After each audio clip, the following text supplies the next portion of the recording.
May mga sandali sa buhay ng tao, tila humihinto ang oras.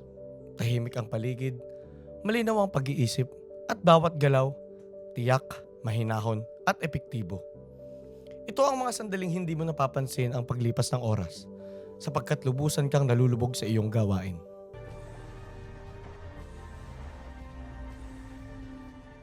Sa psikolohiya, ang kalagayang ito ay tinatawag na flow state. Isang pinakamataas na anyo ng atensyon at productivity.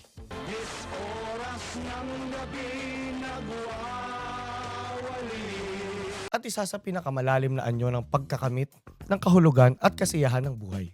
Ngayon, sisipatin natin ang siyensya, filosofiya at psikolohikal na mga prinsipyo ng flow state. At kung paano ang prosesong ito ay maaaring maging susi sa pagiging mas mahusay, mas malikhain at makabuluhan na araw-araw. Ano ang flow state? Noong dekada 70, ipinakilala ng psychologist na si Mihaly Csikszentmihalyi ang konsepto ng flow. Sa kaniyang pananaliksik, natuklasan niya na ang kaligayahan at personal na pag-unlad ay hindi lamang nakabatay sa yaman, tagumpay o katayuan sa lipunan, kundi sa kakayahan ng tao na malubog ng buo sa isang makabuluhang gawain. We spend so much of our life walking around, looking with never seeing. Ang flow ay hindi lamang pagiging abala. Ito ay malalim, tuloy-tuloy, at may layuning konsentrasyon. Dito humuhupa ang pag-alala, humihina ang pagka-self-conscious, at ang tao ay kumikilos na para bang likas at kusang dumadaloy ang lahat. Ito ang sandaling tinatawag ng iba na pagiging in the zone.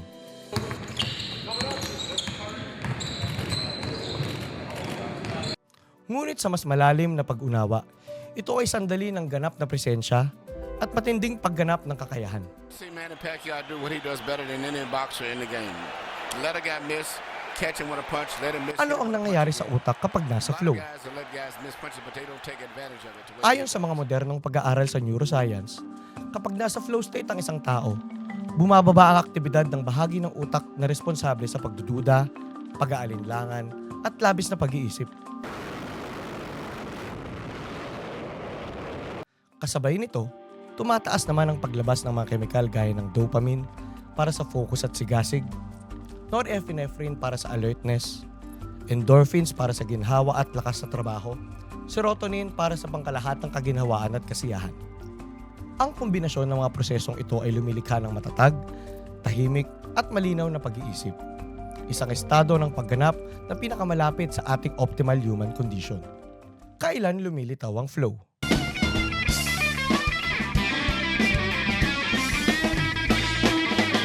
Nagaganap ang flow kapag may balanse sa pagitan ng hamon at kakayahan. Kung masyadong madali ang gawain, nababagot tayo. Kung sobra ang hirap, makakaramdam tayo ng kaba at pagkabalisa. Ngunit kung tama lang ang antas ng hamon at sapat na kasanayan upang harapin ito, doon lumilitaw ang flow.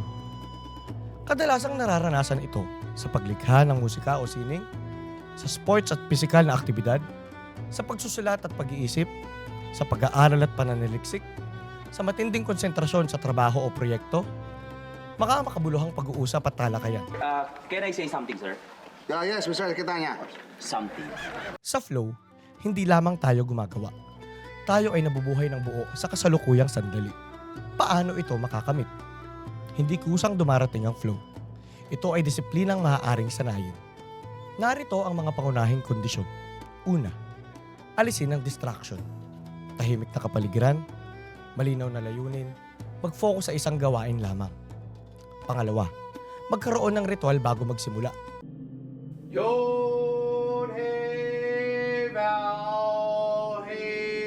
Maikling pahinga, pag-ayos ng mesa, o simpleng mental warm-up. Pangatlo, itakda ang tiyak na layunin. Hindi basta magtrabaho, kundi lagyan ng detalye.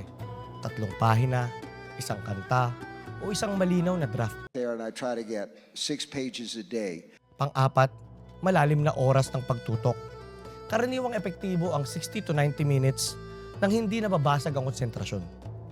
Pang-5, pagmamahal at paggalang sa proseso. Ang flow ay hindi namumunga sa pilit, kundi sa tunay na interes at kahulugan. Sa gitna ng modernong panahon, sa panahon ngayon ng mabilis na impormasyon, maikling atensyon at pressure ng social media, marami ang laging abala ngunit hindi lumalalim. Marami ang laging may ginagawa ngunit hindi nararamdaman ang tunay na pag-usad. Sa ganitong konteksto, ang flow ay hindi lamang kasangkapan sa produktibidad. Ito ay pagsasanay ng pagbalik sa sarili, sa katahimikan, sa pag-iisip, at sa pagkakaroon ng tunay na direksyon. Sa bawat sandaling kaya nating tumigil, tumutok, at lubusang makipag-ugnayan sa gawain at pagkakataon, doon tayo nagiging pinakamagaling. It's Michael Jordan taking off for the deuce. Pinakamalinaw, pinakamalikhain, at pinakabuhay. Sa huli, marahil ito ang tunay na kahulugan ng pagiging tao. Ang kakayahan nating lumusong sa sandali at hayaang dumaloy ang talino, puso at kaluluwa patungo sa isang mas malalim at mas mahusay na uri ng pag-iral dito sa mundo.